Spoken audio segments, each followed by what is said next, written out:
Now he has to turn on all 14 cameras. Here's somebody in prison, an inmate, and he was making me want to be better, making me want to do more. It was a very interesting dynamic because not only was I learning, but I could vicariously live through her. Like, I'd be studying all this business. I'd be like, Robin, here's an awesome idea to do.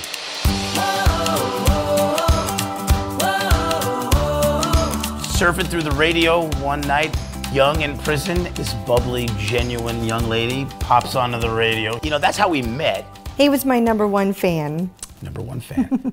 In prison, you know, the environment is completely negative, and I just kind of made an internal commitment that I would use every minute of my time to better myself. That included studying business, marketing. I immersed myself in the Bible, learned how to speak multiple languages. We had spent 7.5 years dreaming and visioning what our life was going to be like, and all of a sudden, right before it's time for him to come home, it started going really downhill really fast. Yeah. The local economy where I live, the space shuttle program shut down. This happened right at the bubble bursting for the real estate market. Yeah. 2008, 2009, so the economy's tanking. She had a business that was locally driven. Yeah, and I was kind of really stressed out at the time because the business was really going down. So it was just one thing after another. Yeah, like this dominoes just of things going on. And so he comes home, and a month of him being home, I got fired from my job because my boss did not like the fact that I was married to an inmate. I couldn't get a job, nobody would hire me. And then she's like, hey Mike, I'm pregnant, and we cried, like we literally cried like babies. We now find ourselves broke and jobless. You know, I remember we just kind of looked at each other and just decided that, you know, we're gonna make our own way. We knew that we had to go big or go home, and we were gonna go online, and we knew we needed to fund our dream. You know, we did what, you know, I guess what any savvy entrepreneur would do, and we started selling trash on Craigslist.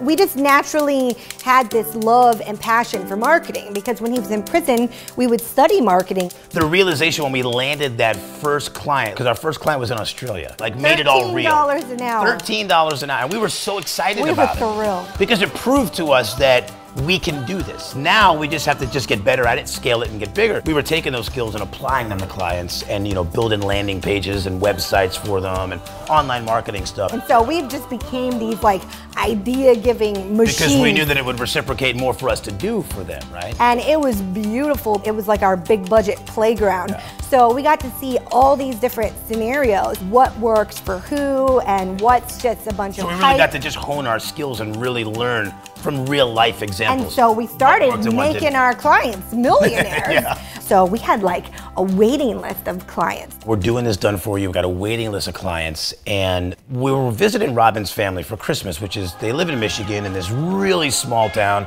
and her dad lives up on this mountain where there's like no internet. So every day we would have to drive her mom's truck with 240 pounds of sandbags in the back of the truck so that we wouldn't slide around on the ice, down the mountain to the church to use the internet and do client work every day. And on the way back, going up the mountain, we would get stuck every single time. And we're looking at each other and we're like, this sucks. Yeah. We had created a business that was a prison for us. It owned us. Our business owned us. And we were like, we have got to make a change. Definitely.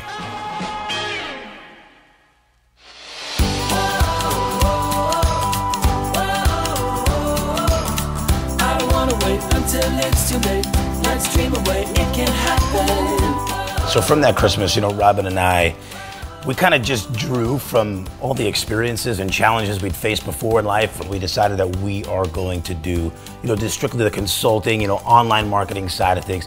And we've not looked back. We easily surpassed that multiple six-figure spot from there within 18 months of it. And that's where we're at, what we're doing now. For someone watching this video, you're in one of two places. You're either already have leverage and you're doing well, you're making sales, and you want to put it on steroids. Or you're somebody who's in a spot like we were years ago, and you don't have leverage. You're trading hours for dollars. You're not free in your business. And that's where Robin and I can help you as well. And I would hope that when somebody hears our story, that you would see what's possible for you. That you can hear all the kind of crap that we went through. And you could be like, man, if they could dream that and they could make it happen, that if we could be crazy successful in spite of all that, that anybody can. Make it happen.